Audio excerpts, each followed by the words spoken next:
The Silent War, Why the U.S. Just Failed. While we were busy talking about chatbots, AI images, and funny new tools, something much bigger was happening, quietly, systematically, behind closed doors. This is not a story about who has the smartest AI assistant or who can generate the best art. This is a story about who will control how the global economy actually works. The United States believed it had China cornered.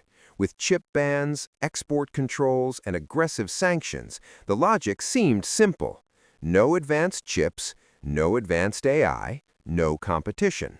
But that logic hides a dangerous, perhaps fatal assumption. The assumption that power in AI comes from hardware alone. And in the next few minutes, I'm going to show you why that assumption is not just wrong, it's the very thing China is counting on. Part 1. The Ghost in the Machine. In a previous video, we explored a concept called silent capital.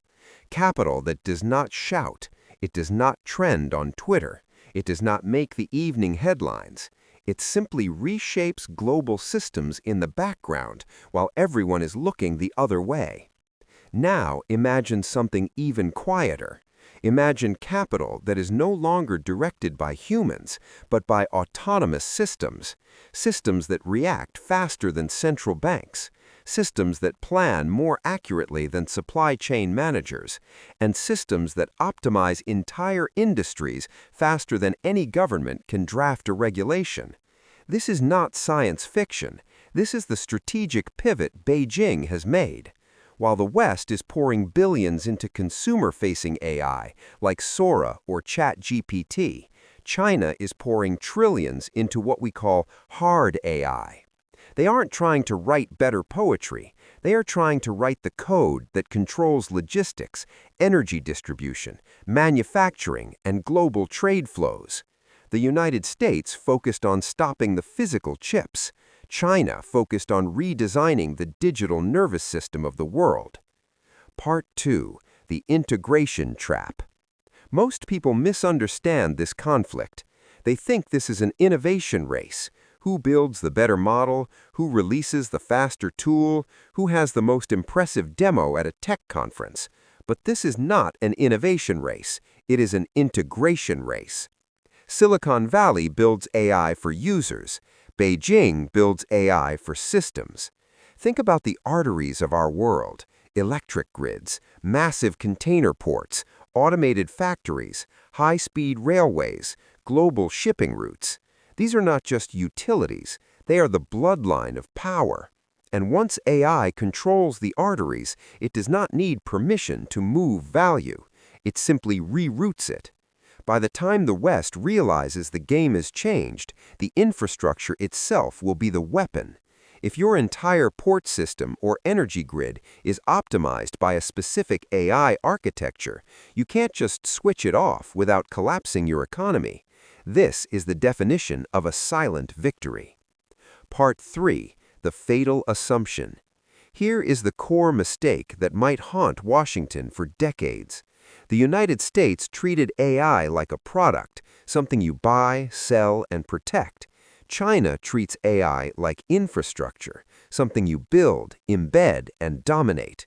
A product competes, infrastructure dominates.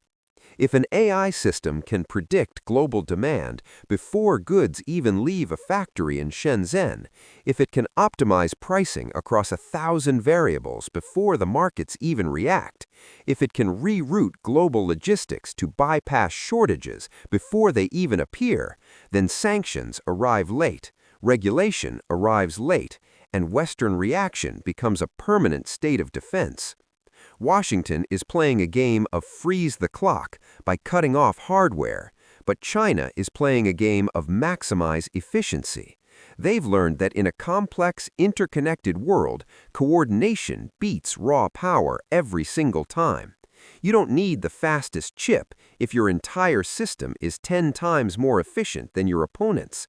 The fatal mistake was thinking that the brain of AI lives only in the chip. It doesn't. It lives in the data, the integration, and the sheer scale of the application. Part 5. The Doctrine of Dependency. This is what makes this moment so dangerous. It's not dramatic. It's not explosive. There are no mushroom clouds or sinking ships. It is dangerous because it feels calm. Silent AI does not announce itself. It does not replace humans overnight. Instead, it quietly becomes indispensable.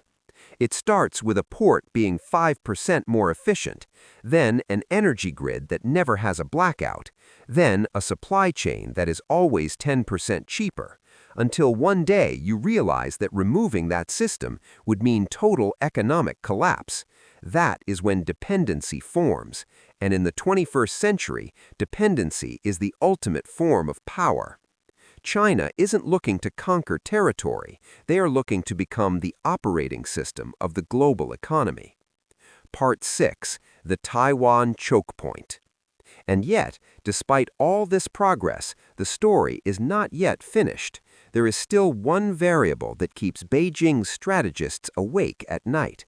One small geographic point where the entire global AI supply chain still converges like a funnel. A small island in the Pacific Ocean, Taiwan. As long as that island remains outside of Beijing's direct control, the hardware wall built by the US still has a chance to hold. But history shows us something deeply unsettling.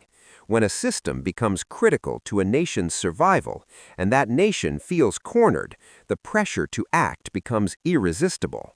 The AI war and the Taiwan question are no longer two different topics. They are the same story. Conclusion: the new rules.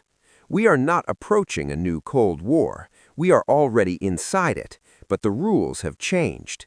This war is not one with the biggest navy or the most nuclear warheads. It is one with efficiency, with coordination, with code.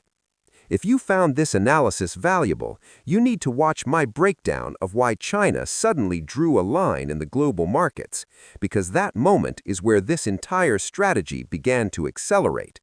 And if you think the US still has an ace up its sleeve, leave a comment below. I read every single one of them.